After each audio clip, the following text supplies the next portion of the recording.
This episode is brought to you by Bad Boy Boards. Based right here in Denver, Bad Boy Boards takes raw hardwood and turns it into world-class cutting boards, charcuterie boards, chess boards, and more. It's a local brand with high quality and great prices, which is great because home chefs like me don't have to settle for anything less than simple elegance in world-class quality hardwood boards and dust covers. Learn more and order your own individually designed, constructed, and finished board at badboyboards.com.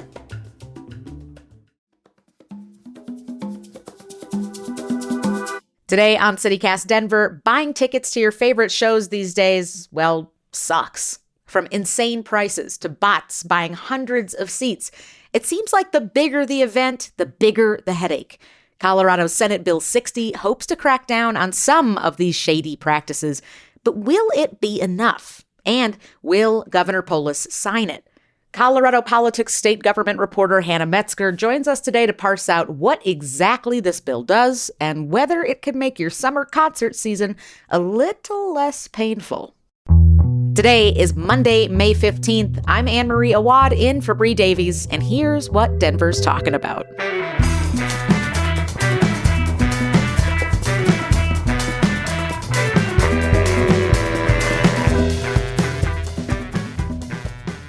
Ann Metzger, welcome to CityCast. Hi, thank you for having me. Okay, so let's start from the very beginning. What does this bill do? Is there anything in here that music fans or sports fans should be particularly excited about? So what the bill would do is it would make a lot of common industry reselling practices, deceptive trade practices.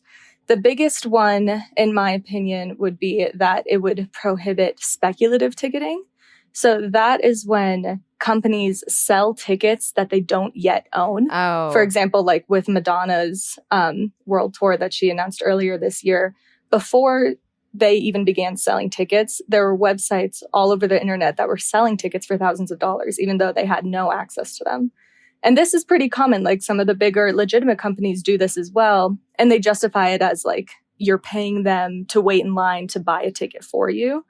But a lot of people don't realize that when they're paying hundreds, thousands of dollars for these tickets, that they're not actually guaranteed to get them because the company they're buying them from doesn't have the tickets yet. It would also prohibit selling tickets that doesn't match its advertised description or selling a ticket without disclosing the total cost, including all of the fees. So you would have to know exactly how much you're paying up front. And they would also not be allowed to change the price once you've already selected it for purchase. And then it would further outlaw the use of bots to like circumvent online purchasing limits for tickets, even though that is already federally illegal. Which we're going to get into later because that was a little while ago. Yeah. And then it would also prohibit using similar web designs or URLs to try to give the impression that a website is legitimate and affiliated with an event that it's not. What do you mean? Like buying a ticket from a fake website? Oh, yeah. I've heard a lot of things. One of my coworkers actually brought this bill to my attention because they had had such a difficult time going to a festival. They bought tickets as like an anniversary present, and then they showed up at the festival just to find out that the tickets weren't real and they couldn't get access, and they had spent hundreds of dollars and there was nothing that anybody could do. They never got a refund, and it was just kind of a nightmare for them. So that was like they bought them from what looked like a legit third-party website? Exactly, yeah. It was something where you look it up online. One of the top links says tickets to this event. You click on it, everything looks legit. It has logos of the event, and then you buy it and you don't find out until the day of that it's not a real ticket. Oh my God, that does sound like a nightmare. And is that pretty common? Yeah, from what I've heard, it's very common. Mostly the people who have been testifying on this bill in particular have been venue owners throughout the state. And they've said that on a daily basis, they're turning people away who have fake tickets that were bought from third-party sellers or resellers, or people who bought multiple versions of the same ticket and only the first person who shows up gets to come inside. Oh my God. Apparently, it's something that happens every single day. Okay, so our state lawmakers wanted to tackle this problem this year. Who were the original backers of the bill? So a lot of the groups that are backing bill are venue operators, including National Western Complex, Ballerina, Fox Theater, Red Rocks. But there's also one big group that's been backing it that's garnered a lot of controversy because Ticketmaster, which has been the group responsible for a lot of the recent ticket selling fiascos that we've heard about, from Bad Bunny to Taylor Swift, they've also been a supporter of the bill from the beginning. A supporter? Yes. Oh, that is a surprise. I did not know that. Yeah, it's very interesting because for the most part, the bill really addresses reselling and third-party websites and scammers in that way. It doesn't do as much to address the primary sellers, which would be the Ticketmasters, the AXS, those kinds of websites. I see. So just like a side note here, we call scalpers resellers now? Like, is that just part of the digital ticket sale ecosystem? Yeah, I guess you could also call them scalpers, but it would also apply to legitimate reselling websites like SeatGeek or Vivid Seats or those kinds of huge companies that people rely on. Interesting. And so going back to the venues, why are venues such big supporters of this bill? Do these kinds of practices hurt them as much as it hurts you and I? Right. Who it really hurts the most is the venues. Because when these kinds of third-party companies or scalpers buy all of their tickets, then the venues are under the impression that these events are sold out. And then they prepare for a sold-out show with their staffing, with their security, with their bar and their food. And then if these third-party websites aren't able to resell them, it turns out that the show has half or a third of the people that they prepared for. They lose money. A lot of times the tickets are returned and they have to issue refunds. So that's the biggest party that is going to be impacted by this bill.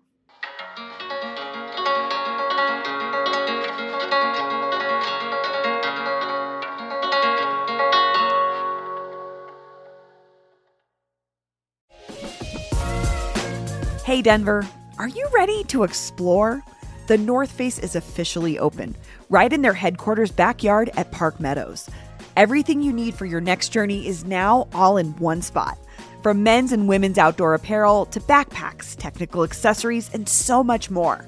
This gear is engineered to perform at the limits of human potential, and it's available in a variety of fresh colors and styles for the season ahead. Every piece they create is designed to get you out there, way, way out there. So no matter how you choose to immerse yourself in the outdoors, whether it be through hiking, climbing, camping, skiing, snowboarding, or beyond, their gear is here to take you further. Find them on the second floor, find all the essentials you need, then go ahead, get out there, and start your journey. The exploration starts there.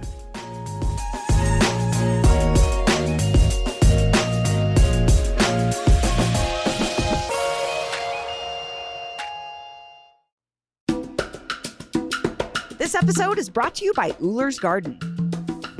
Did you know you can buy fresh, locally grown greens from an organic farm right on South Broadway?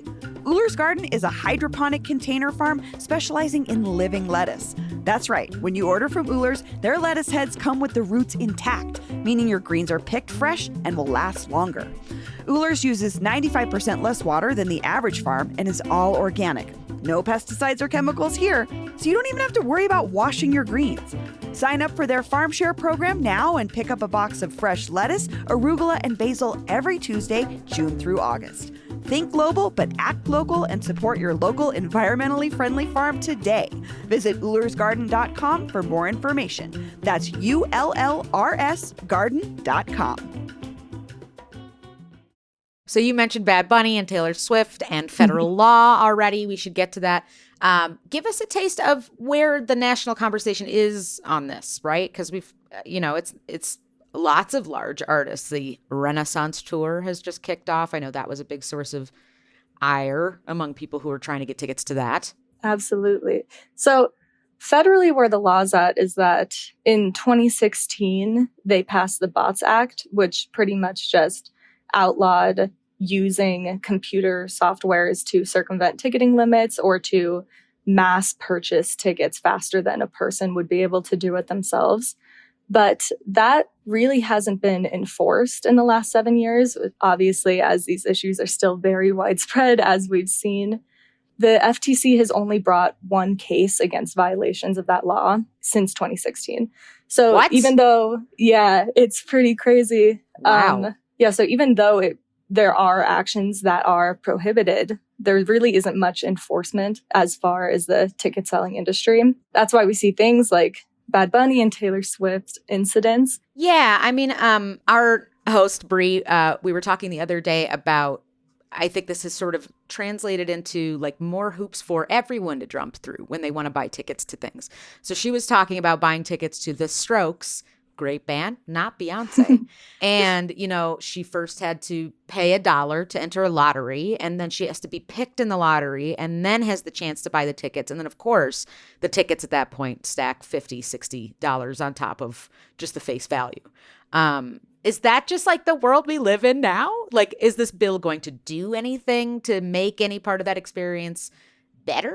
Yeah, so unfortunately, a lot of those hoops that we're jumping through are put in place specifically to try to prevent these bots and these scalpers from being able to purchase all of the tickets at once. And I'm not sure if this bill is going to be able to do anything about that. As I mentioned, those activities have been illegal federally since 2016, and that hasn't changed anything. This would reinforce that law and update some of the language to make it more modern. But for the most part, I'm not sure what the state of Colorado can do about these bots that the federal government can't do. Yeah, we were having sort of like a cranky old lady moment because you also have to pay extra now to get a paper ticket, like as a commemorative thing. Maybe we should all just go back to paper tickets. That would solve this, right? No. That's exactly what the sponsor of this bill was saying, but he didn't think anyone would go for it. I mean, I'm down. I have off screen here, I have a little collection of like yellowed old ticket stubs. I'd be down for that too, but he said he doesn't think people want to wait in lines anymore. So the big question is Polis going to sign this? What do you think? If I were to guess, I would say that I think he's going to sign it, but it has bipartisan sponsorship and it had bipartisan support in both chambers. For the most part, the governor doesn't like to veto bills that are across the aisle like that, just out of respect for the process and for the parties. But he has until June 7th. He has a while to decide. An interesting piece of this is that just a week or two ago, there was an op-ed in the Denver Post from a couple of consumer rights advocates who were urging the governor to veto it. Can you talk about what the sort of consumer protection argument against the bill is? Right. So those groups, they started out opposed to the bill from the beginning. And then they were in support of the bill briefly with amendments that were added by House lawmakers. And then in the final vote, those amendments got stripped out. So now those consumer groups are very upset about that. So that's why they're calling for the veto of the bill, is because they feel that the protections that had been added were very important and they are upset that they've been removed. So those protections would have, the biggest one would have required ticket sellers to be transparent about how many tickets they have and how many they're going to have before the show. Because currently, like venues and promoters and agents, they'll hold back a portion of tickets when they're selling tickets to an event, whether it's for people with special access or people with codes, or just to create some kind of like false scarcity that you want to buy the tickets now. And that's a very common practice in the industry. And there was an amendment added to the bill that would have required them to be upfront about that. So when you're buying a ticket, you can see, 4,000 more seats will go on sale before the event. Maybe I should wait when prices are lower or when better seats are available. But they removed that amendment, and the consumer rights groups are very upset about that. And that's why they're calling for the veto. They think that provision would have equalized the bill, because right now, as we've been talking about, the bill really does target resellers. Right. And these companies like SeatGeek, Vivid Seat, but it doesn't do so much to target companies like Ticketmaster, which have been responsible for so many of the big ticketing fiascos in the last few months. So their argument is that this would have made it fair across the industry. It would have helped consumers, no matter if they're buying from resellers or primary sellers, But by removing it, now it seems to benefit Ticketmaster and just hurt the resellers that are trying to compete. So it will improve this aspect of the ticket buying experience, but if you're expecting this to sort of stick it to AXS or Ticketmaster, it's not going to do that.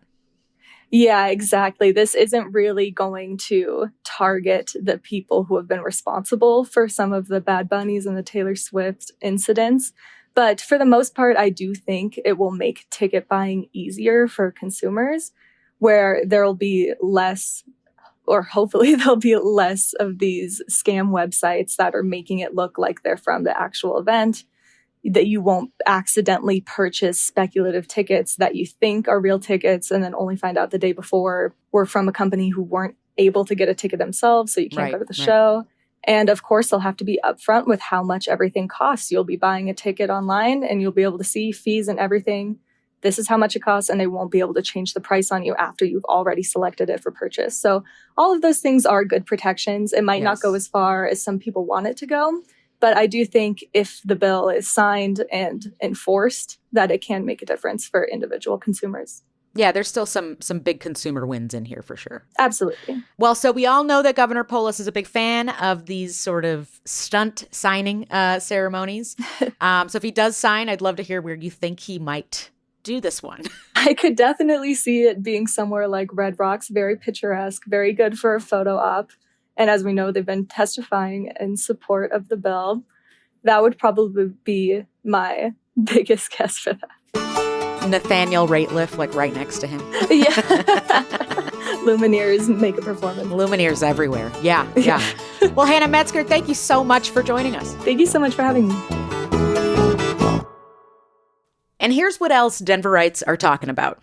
More than 250 families have signed a letter to the superintendent of Cherry Creek Schools demanding the school district take action against, quote, rampant anti-Semitism and harassment. CPR reports at a public meeting last week, Superintendent Christopher Smith apologized after hearing testimonies detailing harassment students have endured from their classmates. The district says multiple students are already facing disciplinary action. This comes only a couple of weeks after the Denver Post reported on the Ganzis, a black family who chose to leave the Castle Rock School District after their 14-year-old endured anti-black harassment and threats from other students. Last week, Governor Polis signed another bill into law that would limit Xcel Energy bills after the company was widely criticized for posting record profits in the midst of a sharp increase in prices. The bill prevents Xcel from passing on certain expenses to customers, like political lobbying, marketing, or legal action. It also allows the State Public Utilities Commission to set annual limits on how much Xcel can charge customers for gas. But don't expect a drop in your bill anytime soon. There's still a lot of rulemaking that needs to happen before it goes into effect. That's all for today here on CityCast Denver. If you enjoyed the show, why not take a minute to tell Nathaniel Rateliff about us? Rate the show wherever you get your podcasts and subscribe to our morning newsletter by texting Denver to 66866. We'll be back tomorrow morning with more news from around the city. Bye-bye.